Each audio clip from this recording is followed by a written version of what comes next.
essays by Tom Robbins will contribute a little to your excitement for life this spring. They each celebrate a certain joie de vivre, a zest for life. Entitled Redheads and Slipper Sipping, each pays tribute to a praiseworthy subject.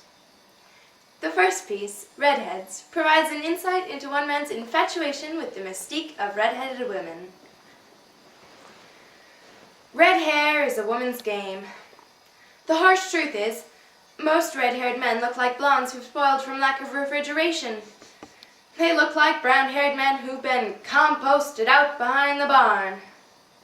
Yet that same pigmentation that on a man can resemble leaf mold or junkyard rust, a woman wears like a tiara of rubies.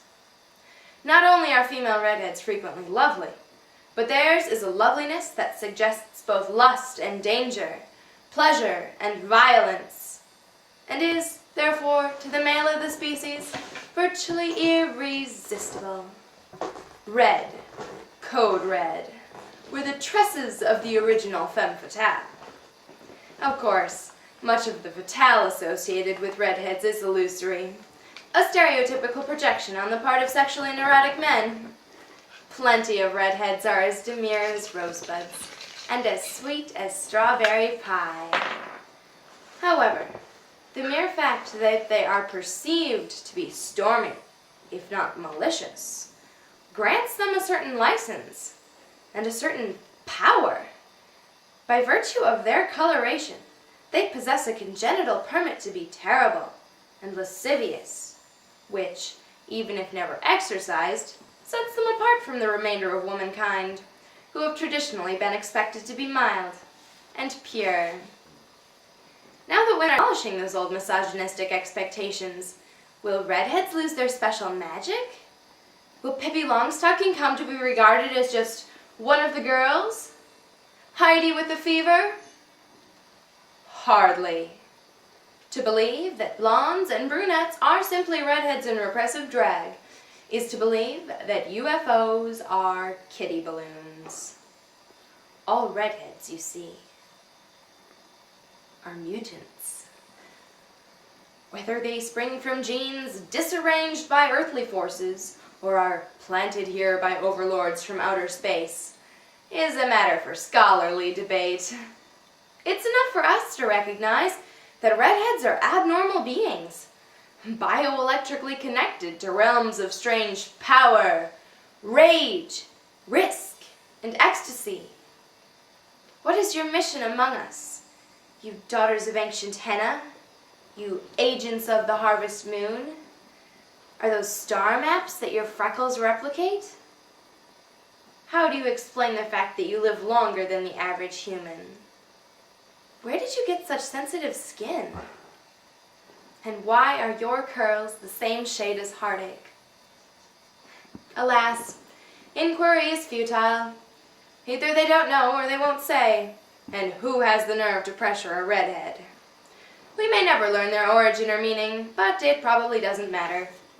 Red-headed women, those cherry bombs, those celestial shrews and queens of copper, may they never cease to stain our white bread lives with their supernatural ketchup.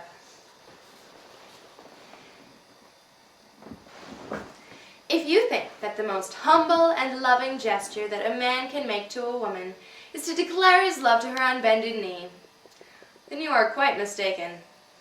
It's possible for a man to profess his loving devotion with much more style, as Robbins says in the second essay, slipper sipping. With the exception of chocolate dentures, there is probably nothing in this world more impractical than glass shoes. Their life expectancy must be as short as their discomfort level is horrific. So, was Cinderella a naive ditz? A dingbat with masochistic tendencies? Did her fairy godmother, who presumably possessed the power to conjure up the finest Milanese leathers, have a twisted sense of humor? Or was there some hidden logic behind sending the humble little hearth honey to the royal ball shod in brittle silica? Surely the last.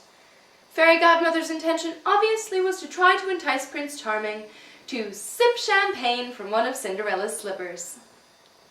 Why? because no gesture in the annals of romantic behavior is quite as auspicious as drinking a toast from a woman's footwear. Any dull swain can buy a girl flowers, candy, or even a ring, treat her to a movie, or a weekend at the spa.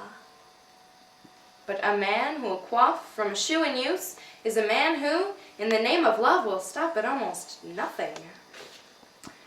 Walking, as it does, a thin line between exhibitionism and intimacy, between chivalry and perversity, the very act of the shoe sip allows debonair zeal to vibrate ever so slightly with the distant thrill of kinkiness. Flavored, if only in the imagination, with the sweet pink of toe meat, barnacled with tar, bubblegum, or something much worse. No matter how elegant or expensive, the shoe must be shocked to suddenly find itself a vessel ferrying luxurious bubbles to a lover's lips. And its astonishment only mirrors that of the owner, for no female is ever so jaded as to be prepared for, or unimpressed by, the man who impetuously and ceremoniously sates his thirst from her pump. For all its spontaneity, however, the impromptu shoe swig does possess a certain protocol. While there may be something verbally poetic about slurping a Singapore sling from a slingback, or chugging cappuccino from a Capizio, those variations in practice will never do. The chosen shoe may be any color or style, so long as it isn't open-toed or pathetically orthopedic. But the beverage consumed from it can only be champagne. No beer, no gin, milk, tea, Diet Coke, or bath water. Not even a fine cognac or vintage Bordeaux. Champagne, and champagne alone, with its fizz of stardust, its gilded sparks, its secret singing and tiny bursts of light. Only champagne has the magic to transform a shoe into a holy chalice. What wiser way then to face the future than with an open mind and an adventurous spirit, ready, even eager for come what may. So pass those high heels, baby, and don't spare the stiletto. Here's looking at you from the ground up.